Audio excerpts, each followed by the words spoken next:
Hi, I'm Dr. Dianne Ansari-Winn of the Physician Coaching Academy. And if you join the Physician Coaching Academy, I will be your instructor. So I'm more than happy to present this talk today. I'm going to give you a brief lesson on Coaching 101. And this is where I start students every time they join the academy. I'm going to present you with a model of coaching that you can use for an individual coaching session, for an arc of coaching, or for self-coaching. So it's really versatile. It's really easy to start off and learn. Basically, it's a structure similar to a SOAP note that you can use to be able to coach someone. Of course, I'm going to give you an overview, and you will be able to use this at the end.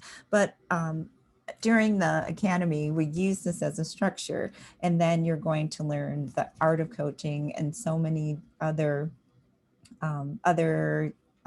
skills and ways of being during the academy. But I did want to give you this so that you can get a taste of what it's like to be in the academy, as well as I want to give you something that's really useful to be able to use after you leave this lesson. The way that I operate is see one, do one, teach one. And so in each lesson in the academy, the students and I get together, we discuss a topic, and then I give a didactic session, and then we jump right in to practicing it. So by the end of each session, you have practical skills to be able to use, and you'll also be able to demonstrate those skills and practice those skills with homework that you have every week. So without further ado, let's get on with the lesson, Coaching 101, or I also call it Coaching Conversations.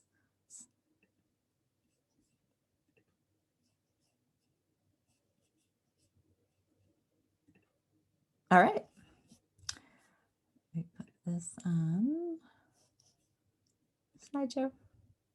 All right, guys. So coaching conversations. What are coaching conversations? What is coaching? So coaching is different than just listening, because coaching holds the client as the ultimate expert. They're a guide, they're a source of energy. A coaching space is a safe space. It's a space in which you can be completely vulnerable and honest. And I mean, not just from the person that's being coached, but from you being a coach. You have to be truthful. You have to be transparent.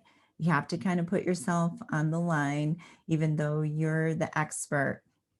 In order for you to really coach and really be aligned with somebody, you have to put yourself over there where they are. And it's really different from being in an administrative role or being a physician, because we kind of hold ourselves separate. And then we connect, but kind of on a relatively superficial level. And with coaching, you really connect on a heart level. So let me show you this model that I was talking about. It's GROW, kind of like SOAP, and it's the GROW model.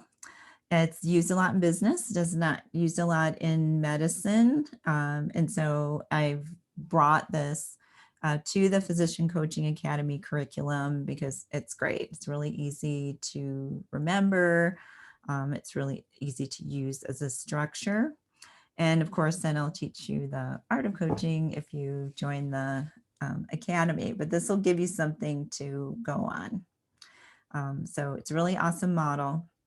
So GROW stands for goal, reality, options, and the way forward.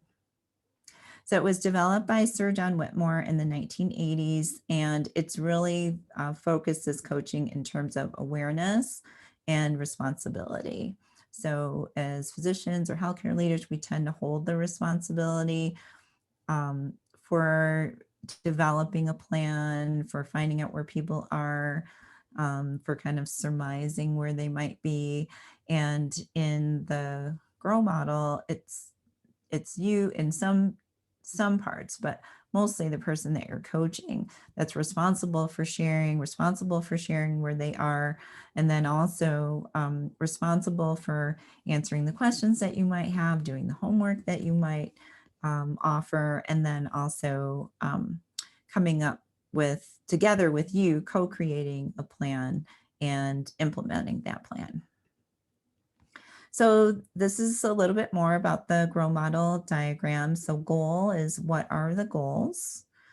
Reality, what is the reality? What's happening with that person at that moment or related to their goal? So same thing if you're coaching yourself. What is going on related to your goal in that moment?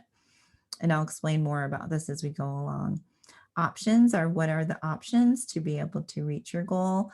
What blocks do you need to get out of the way? Who do you need to help you? That kind of thing.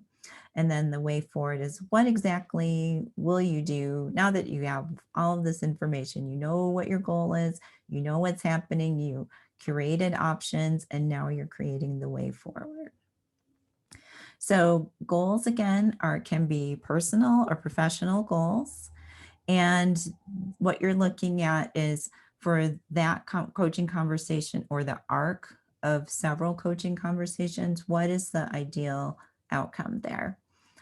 Example questions that you can ask yourself or ask the person that you're coaching are, what do you want to achieve when you're done? What will be happening?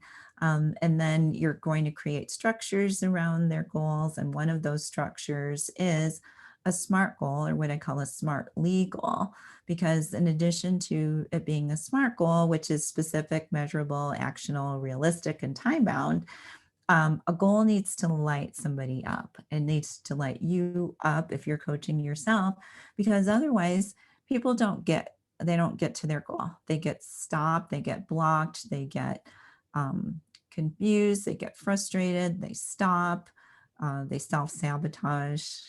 A lot of things happen if you're not lit up. So it's really important. Now, in terms of the reality, you're assessing the current situation. You're looking in the past to see what happened in the past, maybe what you tried and what didn't work. You're looking at internal and external blocks that might be getting in your way. So sample questions. What's getting in your way? What's happening right now? What have you tried before? And what happened when you tried those things? So the options are, you're looking at possibilities and alternatives. You're looking at what's possible. All the options, all the behaviors, all the decisions that you could make that'll get to the solution. And so as a coach, you would ask, what could you do? What ideas do you have? Who could help you with this? Where could you find this information?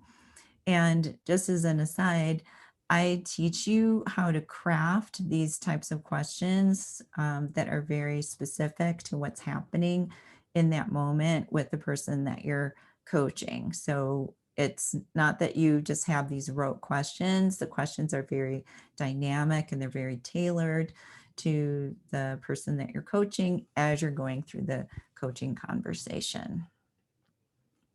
So the way forward is, you're coming up with an action plan, right? So you're outlining the obstacles, who can support you, how can you develop that goal, how committed are you if you're coaching yourself or your client or your coachee, how certain are you to the commitment, and how they're going to have accountability around that goal.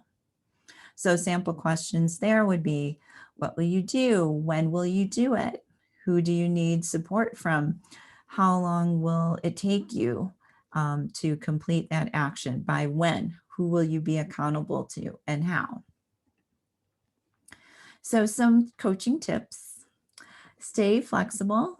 The GROW model doesn't have to be GROW. They can be in any order, as long as you get to go through all of that process.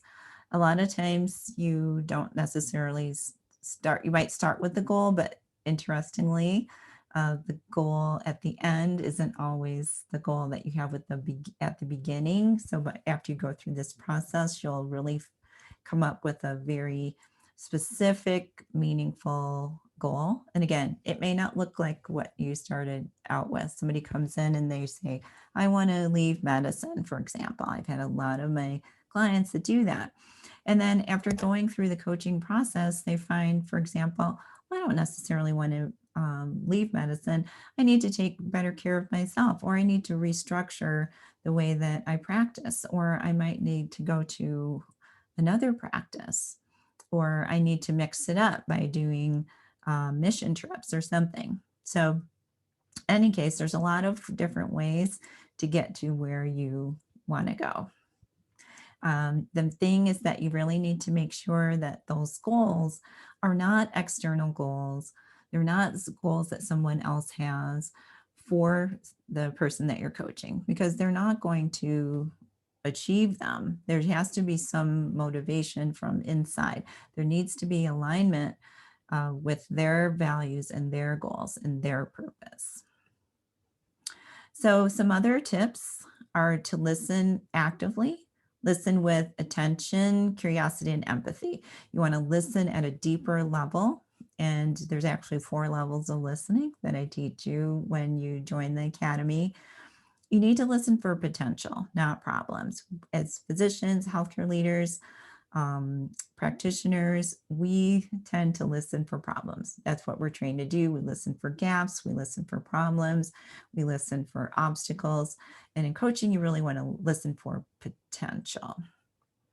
And then as you're coaching, you want to reflect, clarify, reframe, summarize. It's really an active process. And you just don't listen and say, and then come up with your brilliant idea. It's really like a back and forth between you and the person that you're coaching.